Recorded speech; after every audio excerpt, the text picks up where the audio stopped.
So we've got to do more both to stabilize our finances over the medium and long term, but also spur more growth in the short term. Now, I've said I'm open to making modest adjustments to programs like Medicare to protect them for future generations.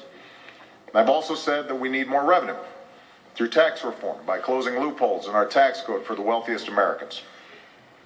If we combine a balanced package of savings from spending on health care and revenues from closing loopholes, we can solve the deficit issue without sacrificing our investments in things like education that are going to help us grow. Turns out the American people agree with me. They listened to an entire year's debate over this issue, and they made a clear decision about the approach they prefer.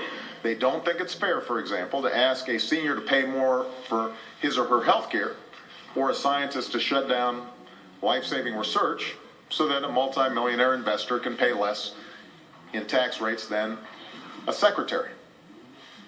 They don't think it's smart to protect endless corporate loopholes and tax breaks for the wealthiest Americans rather than rebuild our roads and our schools, invest in our workers' skills, or help manufacturers bring jobs back to America. So they want us to get our books in order in a balanced way, where everybody pulls their weight, everyone does their part. That's what I want as well. That's what I've proposed. And we can get it done, but we're going to have to make sure that people are looking at this in a responsible way, rather than just through the lens of politics. Now, the other congressionally imposed deadline coming up is the so-called debt ceiling, something most Americans hadn't even heard of before 2 years ago. So I want to be clear about this. The debt ceiling is not a question of authorizing more spending.